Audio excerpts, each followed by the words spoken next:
21세기 사도행전을 쓰며 사는 사람들, 이 시간 진행의 이상진 장로입니다.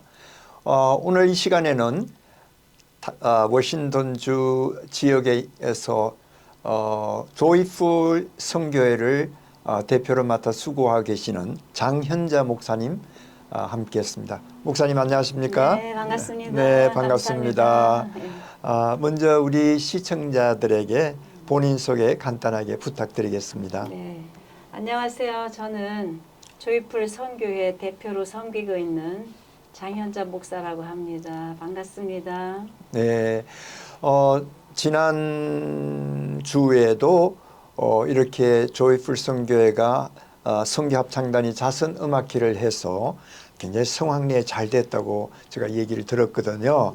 예, 그런데 그 얘기를 하기 전에 먼저 이 시간에는 개인의 신앙생활 얘기, 신앙 얘기부터 좀 시작하도록 하면 좋겠습니다. 괜찮겠습니까? 네. 목사님이 한국에서 언제부터 예수를 믿으셨는지 궁금하네요. 네, 저는 감사하게도 부모님에게 신앙을 전수받은 모태 신앙자입니다. 아, 모태 신앙. 예, 네. 예. 모태가 아니고 모태. 네. 네. 그래서 어린 시절 한국에서 어떻게 지나셨는지 궁금합니다. 예, 뭐 말씀드렸듯이 모태 신앙이었으니까 엄마 뱃속에서부터 하나님을 믿었겠죠. 그렇겠죠. 예, 그런데 아. 실제적으로 이제 예수님을 인격적으로 만나는 계기가 네, 있잖아요. 네. 그때가 언제인지 말씀해 주세요. 모태 신앙은 대개가 언제 구원받았는지 하나님 언제 만났는지 잘 모른다 그러는데 네. 저는 지금 초등학교죠. 옛날에 국민학교라고 그랬죠. 네. 지금 되돌아보면 그때 벌써 하나님을 예수 그리스도를 나의 구세주로 영접을 했고 그 썬데이 스쿨 다니면서 선생님들과 부장 선생님 또 목사님들 말씀을 통해서 그때 은혜도 다 받고 네. 제가 인격적으로 하나님 정말 만난 그 시간은 고등학교였던 것 같아요. 네. 예, 좀 철이 들었다 그러나 고등학교 1학년? 네. 예, 네. 예. 보통 보니까 남자든 여자든 별 관계없이 고등학교 1학년 혹은 2학년 때 수련회에서 예수님을 인격적으로 만났다는 분들이 참 많이 계시더라고요. 네. 목사님은 벌써 1학년 때 예수님을 만나게 되셨구만요. 네. 그때를 회상하시면 저에게는 그때 그 당시 고등학교 1학년이었는데 그때 좀 몸이 안 좋아서 네. 학교를 잠시 쉬고 있었던 적이 있어요. 네. 또 가을날인데 제가 산책을 하면서 기도가 하고 싶더라고요. 네. 그래서 저희 집 뒷뜰에 이제 이렇게 조그만 야산이라고 그럴 거예요. 네. 거기 산에 이제 앉아서 기도를 시작을 했는데 기도를 하다 보니까 기도에 불이 붙었어요. 네. 그래서 하나님 앞에 기도를 열심히 하다가 보니까 어느 사이에 제가 하나님 앞에 그 당시에 서원 기도를 했더라고요. 예. 네. 하나님 어떤 제가 서원 그냥 기도죠? 하나님 위해서 살겠습니다. 하나님의 주의 종이 되겠습니다. 그러면서 하나님 앞에 서원 기도하고 그때 정말 하나님께 인격적으로 더 확실시 되는 그런 시간이었었어요. 네. 예, 그때가. 네. 예, 예. 고등학교 1학년 때 그렇게 했다면 그다음에 이제 2학년, 3학년 하고 졸업도 하고 이렇게 하셨을 텐데 그 후에 어떻게 소원한 것들이 잘 이렇게 이루어졌습니까? 놀랍게도 그때 이제 이렇게 서원 기도를 하고 조금 시간이 지났는데 몇 학년인지 기억은 확실히 안 나는데 네. 그 당시 이제 옆 동네에서 부흥 집회가 있었어요. 네. 그래서 어머니 이제 친구 권사님하고 이렇게 달밤에 부흥 집회를 제가 그 당시에는 일주일 동안 부흥 집회를 한 걸로 기억이 되거든요. 네네. 예, 부흥 집회에 가서 너무나 큰 은혜를 받고 마지막 날 이렇게 그 당시에는 강사 목사님들이 안수 기도를 하셨어요. 네, 맞습니다. 네, 근데 네. 제 차례가 됐는데 소원 기도하고 얼마 이제 지났을 때 부흥 집회 그리 갔는데 마지막 날 이제 그 안수 기도를 하신다고 그래가지고 안수 기도를 받았는데 강사 목사님이 제 머리에다 손을 얹고 축복 기도를 하시는데 하나님 이 딸은 앞으로 전 세계 다니면서 주의 복음을 전할 하나님의 귀한 하나님의 종입니다. 네. 하나님의 딸입니다. 이러고서는 기도를 하셔서 그때 너무 깜짝 놀랐죠. 네. 근데 이렇게 시간을 이렇게 되돌아보니까 하나님의 플랜 속에 계획 속에 하나님께서 모든 것 디자인하셨고 다 인도하셔서 그런 계기를 통해서 또 사명감도 생기고 네. 하나님 위해서 어떻게 하면 복음을 전할까 이렇게 훈련도 받고 신앙생활하고 그러다가 이제 저희 남편 만나서 네. 이제 미국에 오게 되었죠. 아, 그래서 그 당시에는 네. 미국 올 그런 뭐 기회도 없었고 네. 나이도 어렸고 또 그 당시 70년대니까 그때는 미국 올 그런 환경이 아니었는데 하나님께서 이렇게 결혼을 통해서 네. 미국에 이주시켜 주셨고 네. 또 그 이후로부터 계속 신학 공부를 하고 또 이렇게 하나님 일을 교회에서 맡아서 이렇게 섬기면서 자연히 이제 하나님의 일 이렇게 선교까지 이어지게 됐죠. 교회를 은퇴를 하고. 네. 예, 예.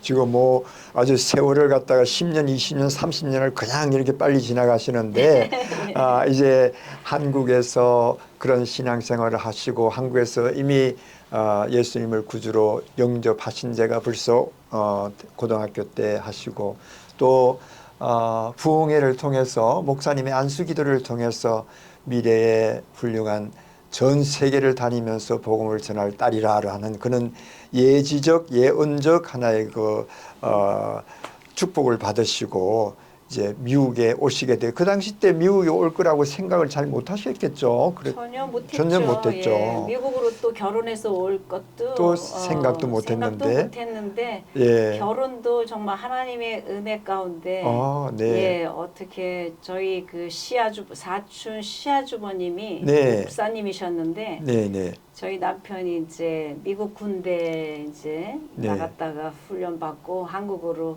파병을 받았을 때 네. 그때 저희 외삼촌이 이렇게 하나님의 일을 이렇게 하고 계셨었는데 평신도지만 네. 어떻게 우연히 이제 그 남편 사촌 형님하고 저희 외삼촌하고 네. 이렇게 연결이 돼가지고 네. 그 얘기 다 하면 너무 재미난 스토리가 있는데 다 못하고 그래서 하나님께서 참 우연하게 네. 기가 막힌 방법으로 만남을 주시고 그래서 결혼을 하게 돼서 네. 미국에 오게 됐죠. 그러셨구만요. 네. 그러니까 하나님에게는 결코 우연함이 없고 맞아요. 하나님의 계획 속에서 그렇게 됐겠죠. 조금 전에 말씀하셨는데 그 스토리를 말하면 너무 길다 그랬는데 그 스토리 long story short로 한다면 어떤 사랑의 얘기가 있는지 좀 궁금하네요. 만남에 대해서요? 네, 만남에 예, 예. 대해서. 저희 이제 외삼촌은 지금 95세세요. 한국에 살아계시고 생존에 계시는데 네. 저희 어머니 이제 남동생이죠. 네. 근데 그 당시에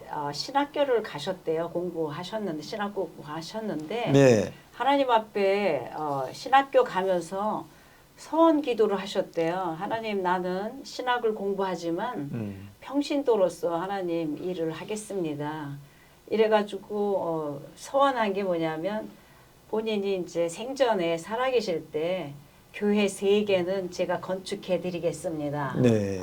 그렇게 서원을 하셨는데 놀랍게도 제가 10년 전에 한국을 갔는데 그 삼촌이 전 세계 교회를 17개를 이렇게 자비량으로 네. 아프리카부터 동남아시아부터 전 세계에 이렇게 교회를 건축해서 하나님 앞에 이렇게 드렸어요. 네. 그러는데 이제 그 삼촌이 근무하고 계시는데 저희 그 사촌 우리 남편 사촌 형님이 목사님이셨는데 그 어느 날 이제 그 본인이 건축한 교회를 주일날 예배 드리러 가셨는데 수요일에 사셨는데 동두천까지 네. 이렇게 기차를 타고 가셨대요. 근데 매일 다니시는 길인데 그날 이제 교회 방문할 일이 있어서 가시는데 어떻게 하다가 기차 정류장을 한 정류장을 덜 내리셨대요. 네. 미리 내리셨대요. 네, 네. 그러니까 그 당시 기차가 다니면 뭐 수시로 지금같이 뭐 지하철이 가까지 가는 것도 아니고 그렇죠. 시간이 많이 걸리겠죠. 많이 기다려야 되는 그런 상황 속에서 그냥 할 수 없이 어디든 들어가서 예배를 드리셔야 되는데 십자가만 보고 들어간 교회가 네. 사촌 형님 교회에 이제 들어가서 예배를 드렸는데 음. 처음 만나셨는데 이렇게 대화를 하다 보니까 이제 영적으로 또 통하고 이러면서 우리 사촌 동생이 지금 미국에 가서 훈련받고 한국에 미군으로 나왔는데 중매하시라고 그러더래요. 처음 만난 분한테. 네. 그러니까 너무 이상하잖아요. 처음 만난 분한테. 근데 뭐 그렇게 그 동생 자랑을 하면서 마음이 착하고 성실한 것 같으니까 이제 저희 어머니한테 딸을 이제 시집 보내라 그러고 삼촌이 저희 집을 매주 토요일마다 오셨어요. 근데 삼촌이 그 당시에 이제 미군 부대에서 영어 통역으로 이렇게 일을 하셨어요. 네. 수요일에 사시면서. 그래서 우연히 이제 근데 엄마는 저를 미국에 절대로 시집 못 보낸다 보고 싶어서 그런데 그냥 끊임없이 오셔가지고 삼촌이 이상할 정도로 이렇게 강요하시고 저도 이제 그 당시가 이제 24살이었는데 네. 그래서 한번 그냥 만나본자 이렇게 해가지고 만남을 통해서 네. 저 데이트가 시작됐고 그래서 결혼까지 이제 골인하게 돼가지고 미국에 네. 오게 된 동기가 그렇게 되었죠. 그렇게 되셨구만요. 예, 예. 근데 지금 또 그 남편 아주 우리 목사님을 잘 보필하시고 그렇게 하는 그 모습을 보니까 너무나 보기가 좋았습니다. 예, 그렇게 해서 이제 미국에 왔습니다. 미국에 처음 왔을 때 우리 목사님 보셨던 미국 어떤 미국이었나요? 그래서 그때 이제 군대로 이제 미국 군대 근무 중에 네, 네. 한국에 근무를 한 10개월 네. 그 정도 이제 1월 달에 결혼해서 11월 달에 제가 처음 알라바마로 이제 그 근무지가 발령이 돼서 네. 완전히 시골에 정말 한인도 없고 한인 그 부부들 그 군인들 그 가정이 한 10가정 뿐이 없고 민간인들은 한 뭐 10대 명 있을까 말까 한 그런 촌에 이제 그 저희 남편이 그 에이비에이션에서 일을 했는데 뭐 너무 그 한인 교회도 없고 한인도 없고 음식도 없고 2년 동안 살면서 홈식에 걸린 거예요. 좀 너무 힘들었겠어요. 힘들어서 네. 그래서 거기서 이제 힘들게 있다가 이제 부대 상관한테 얘기를 했대. 우리 와이프가 홈식 걸린 것 같다. 그랬더니 그럼 한국 보내줄 테니까 서류를 넣으라 이래가지고 첫 애를 낳아가지고 3개월 만에 한국에 이제 근무를 가서 네. 왔다 갔다 이제 몇 번 이제 친정 식구가 다 있으니까 가족들이 이제 보고 나니까 그때부터는 좀 마음이 안정되고 네. 그 다음에는 이제 이 타코마로 네. 여기 와서 군대를 이제 하면서 여기서 제대를 했죠. 그러셨구만요. 그러니까 우리 미국의 군인 부대들이 어떤 큰 군 부대들도 아주 시골에 사람들이 많이 없는 곳에 있는 경우도 많이 있거든요. 맞아요. 아마 굉장히 처음에 시골에 오셔서 있어요. 미군인 남편을 따라와서 많이 고생을 했겠지만 그러나 그 2년간의 고생이 뭐 그렇게 지금 생각하면 고생인 것도 생각이 안 되죠. 그렇죠. 네. 지금 알라바마 살았던데 네. 가보고 싶어요. 가보고 싶고 그렇죠. 처음 왔던 데는. 기회가 되면 한번 가보시기를 바랍니다. 자, 그러면 이제 미국으로 오셔서 이제 남편이 지금 현재 계시는 워싱턴 주에서 제대하시고 이렇게 생활을 하시면서 아마 목사님께서는 목사 안수를 받기 전에 여러 교회에서 이렇게 섬겨는 경험이 계시겠죠. 교회는 많이 이렇게 섬겨본 건 없어요. 네. 이제 미국에 와서 이제 페더럴웨이 지역에서 네. 그 당시에 송천호 목사님이신데 네. 타코마 지역에 이제 레이크우드 선교교회를 개척해서 계실 때 네. 제가 2년 동안 이제 교회에서 섬기고 네. 또 한국에 PCS 해서 갔다 와가지고 여기서 이제 84년도에 와서 네. 송 목사님이 이제 페더럴웨이 지역에 또 교회를 개척하셔서 그 교회에서 이제 세크리터리 하면서 예배 시간에 오르간 반주를 했고 그 다음에 이제 썬데이 스쿨 디렉터를 했었어요. 네. 그 다음에 이제 타코마 지역에 와서 네. 타코마 중앙장로교회 이제 28년 동안 이제 섬기고 네. 은퇴를 했죠. 그러셨구만요. 네. 그러니까 타코마 제일 오랫동안 한 군데서 사역하신 곳이 역시 타코마 중앙장로교회에서 예, 예. 28년간 사역을 하시다가 이제 거기에서 은퇴를 하게 됩니다.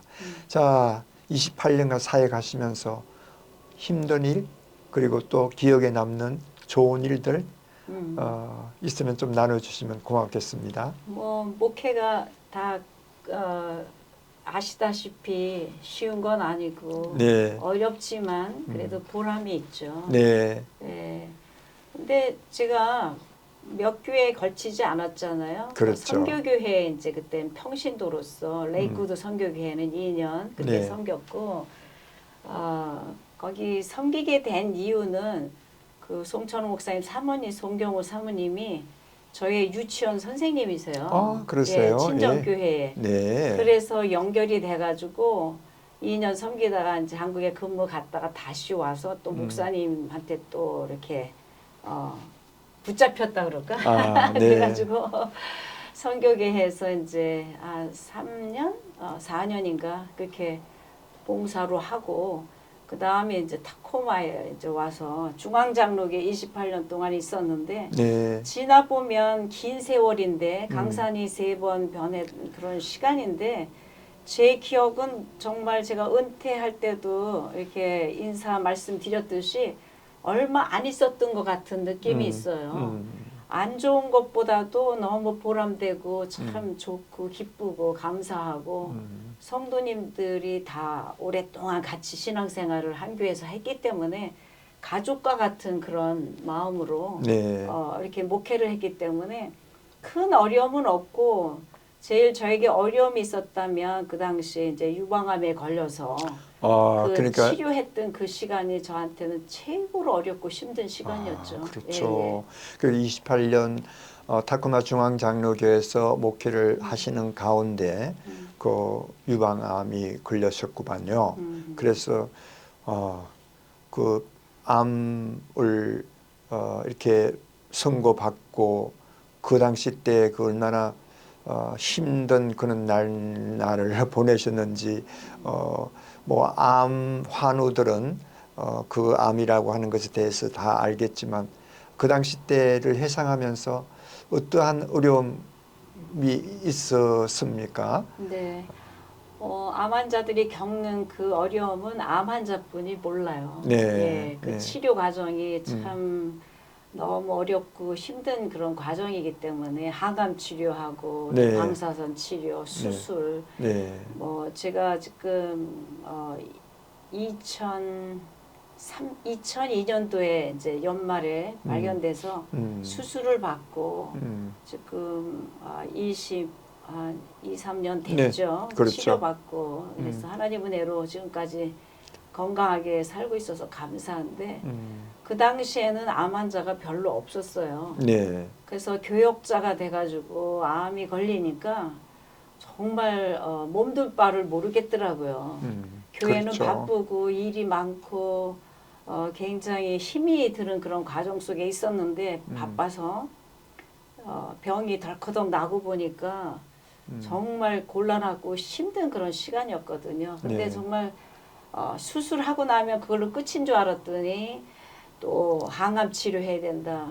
항암 치료하고 나니까 이제 그게 끝인 줄 알았더니 방사선 치료를 월요일부터 금요일까지 가는 치료를 7주간을 했어요. 네. 네. 그래서 1년이라는 그 치료 과정을 정말 산 넘고 물 넘듯이 정말 너무 어렵게 힘들게 했는데 지나고 보니까 하나님의 은혜고 하나님이 살리셔서 음. 이렇게 고쳐주셔서 오늘 이렇게 또 선교할 수 있는 데까지 이렇게 써주셔서 그게 너무 감사하죠. 그러니까 우리의 인생 살아가면서 모든 것이 순적하면 얼마나 좋겠습니까만 그런데도 불구하고 우리들은 어려움도 당하고 참 항해를 비유한다면 파산 지경에 나는 광풍도 만날 때도 있고요.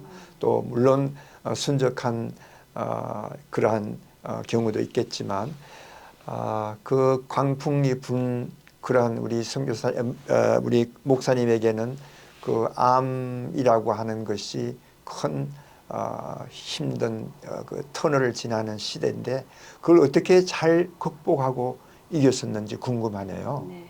제가 이제 지금 72인데요. 네. 제 70둘 같이 안 보입니다. 감사합니다.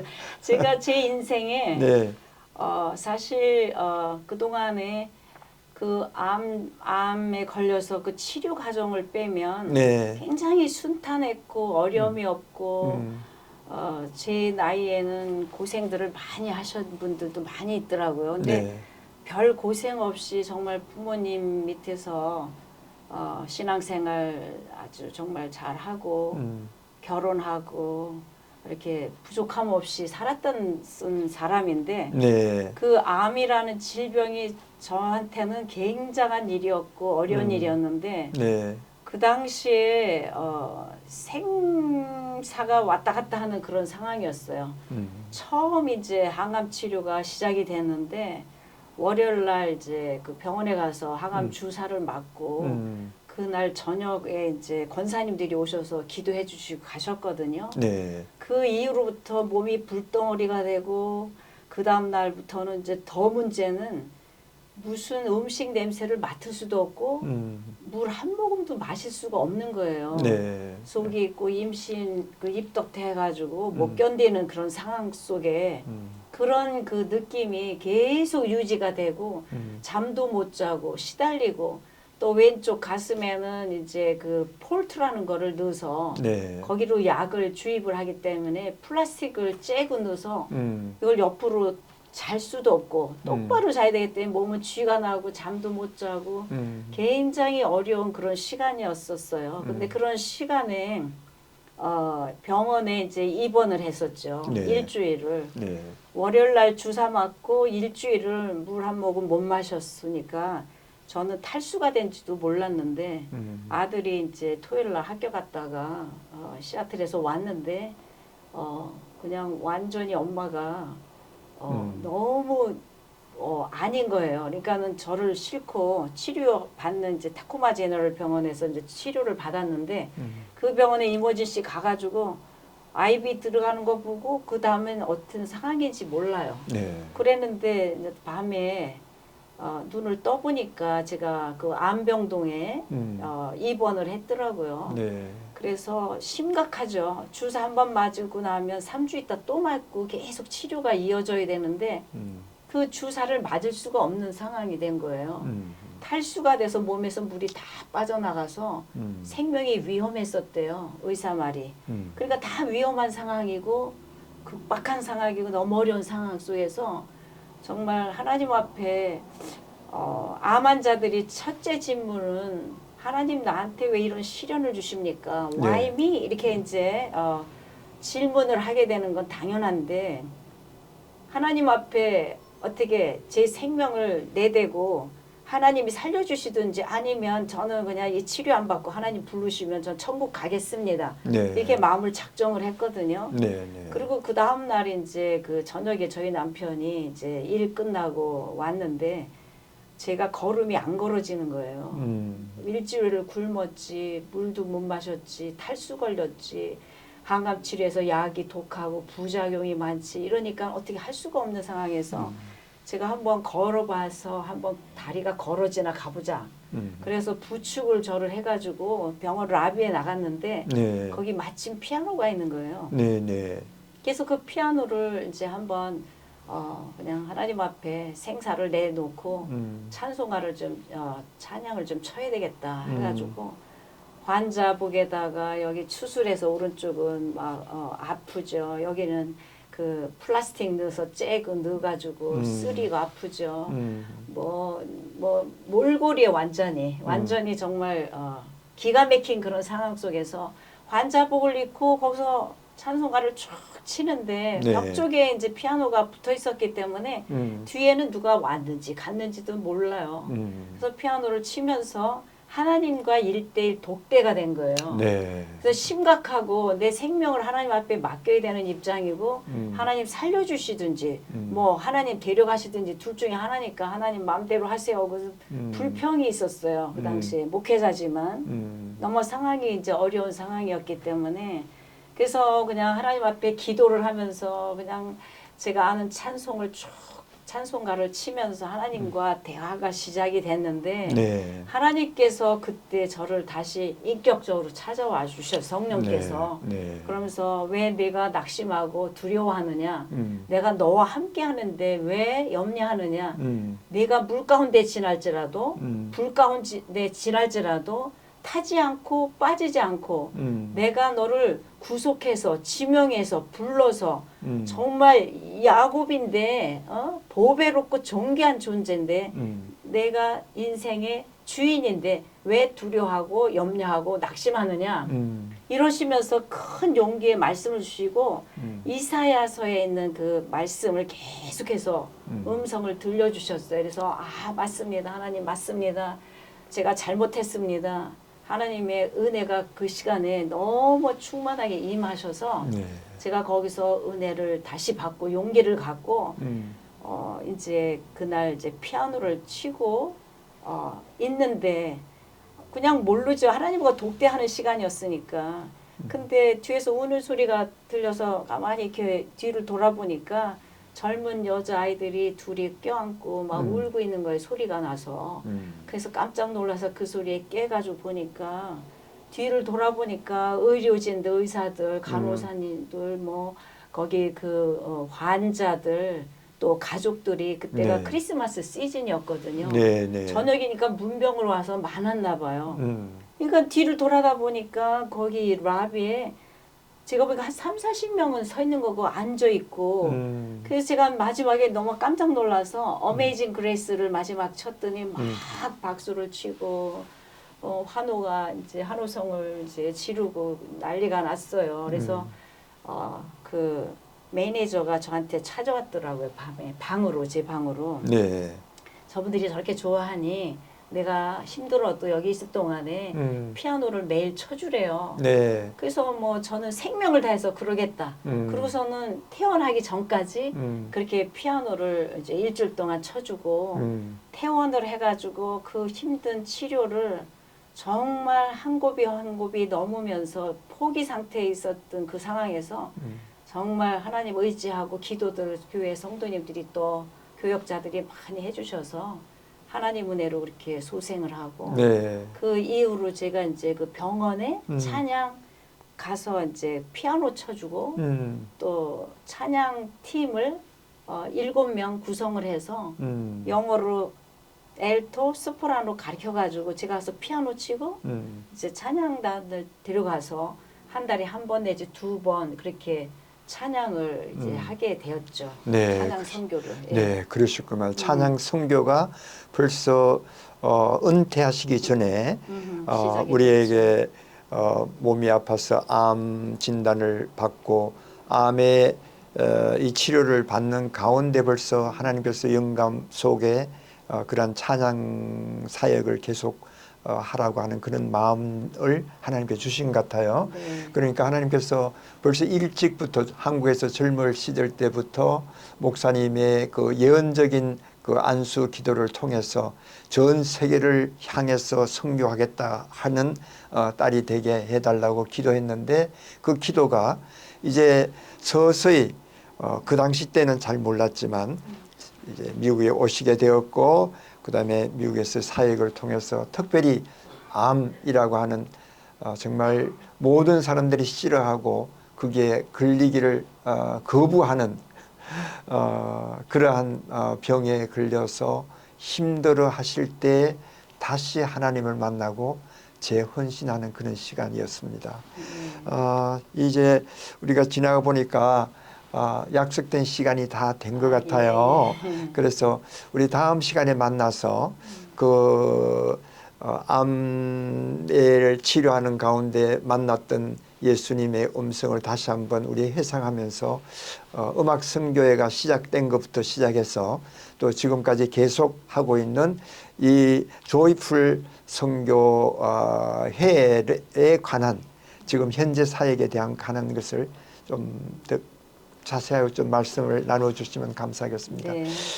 목사님 감사합니다. 이렇게 네, 말씀해 감사합니다. 주셨어요. 네네. 시청자 여러분, 저희들은 21세기 사도행전을 쓰며 사는 사람들을 만나서 사역의 이야기와 개인의 신앙 얘기를 나누고 있습니다. 오늘은 장현자 목사님과 함께했습니다.